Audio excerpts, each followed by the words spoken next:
संस्कृत भाषा में एक ईश वंदना दी गई है। सामान्य सा श्लोक है जो हम सभी याद करते हैं, हमेशा दोहराते हैं, लेकिन इसके मर्म को हम बहुत कम समझ पाते हैं। चलिए आज हम इसे दोहराते हैं आपके साथ। गुरुर्ब्रह्मा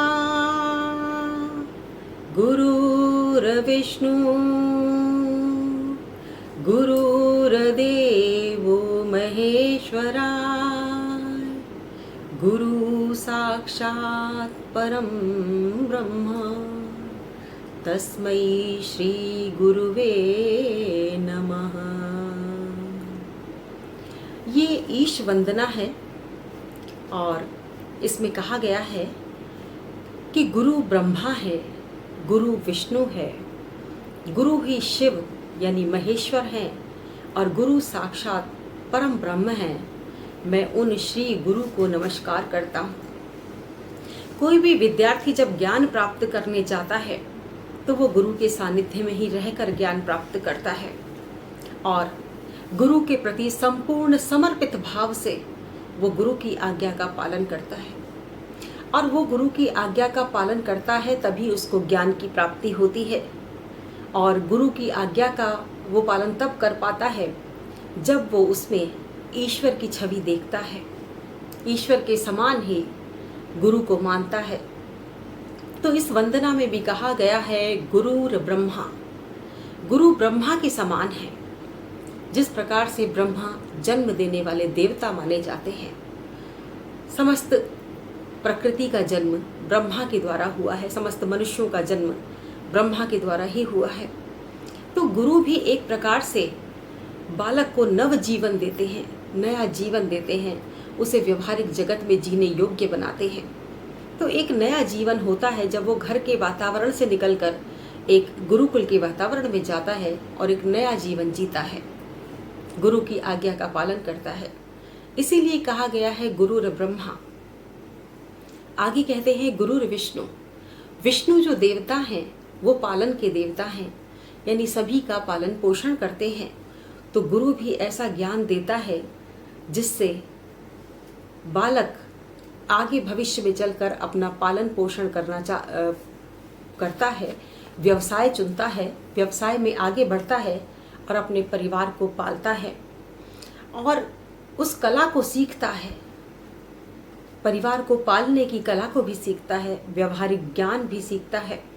तो गुरु ब्रह्मा के समान है और गुरु शिव के समान है, क्योंकि गुरु संहार जो शिव जो है वो है संहार के देवता।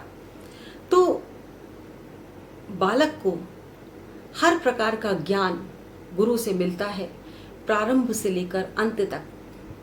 उसकी सारी जिज्ञासाओं का समाधान गुरु के माध्यम से होता है।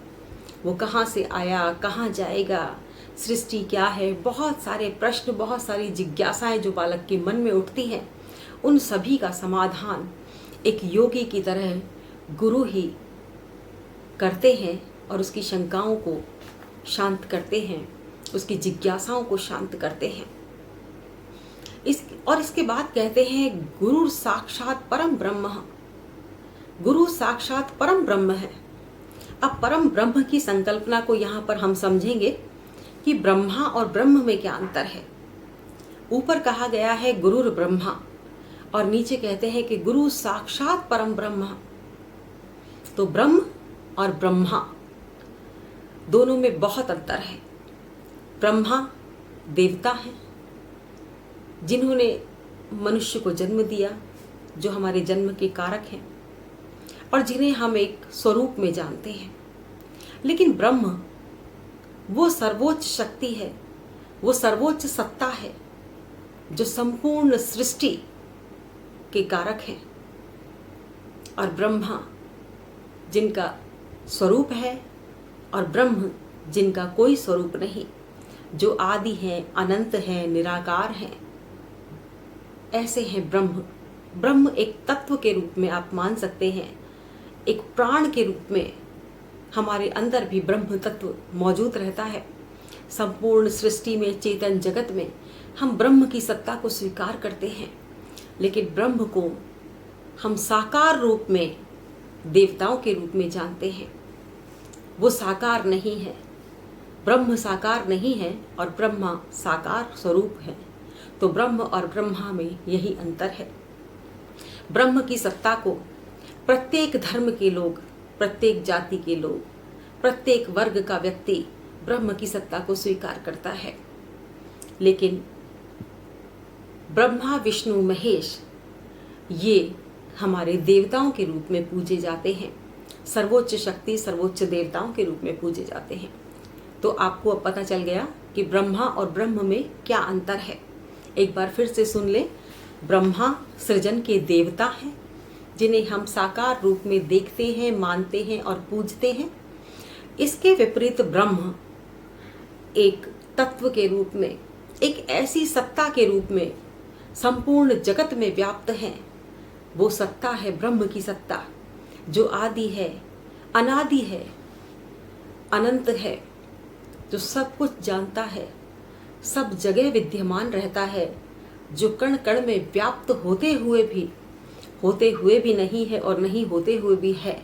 वो है ब्रह्म की सत्ता। तो ऐसी है ब्रह्म की सत्ता, और ब्रह्म और ब्रह्मा में बहुत अंतर है।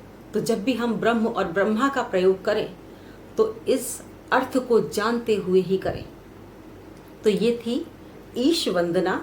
गुरुर ब्रह्मा गुरुर विष्णु गुरुर्देवो महेश्वरः गुरुः साक्षात् परम ब्रह्म तस्मै श्री गुरुवे नमः। इसमें देवताओं का परिचय देकर परम ब्रह्म की सत्ता को स्वीकार करते हुए परम ब्रह्म के समान, ब्रह्मा विष्णु महेश के समान ही गुरु को भी सम्मान दिया गया है। तो आप भी अपने गुरु को इसी प्रकार से सम्मान दें, और यदि आप सम्मान देंगे तो अवश्य ही आपको ज्ञान की ऐसी प्राप्ति होगी जिससे आपका जीवन संवर जाएगा, या उत्कृष्ट जीवन जीने का मार्ग आपका प्रशस्त होगा।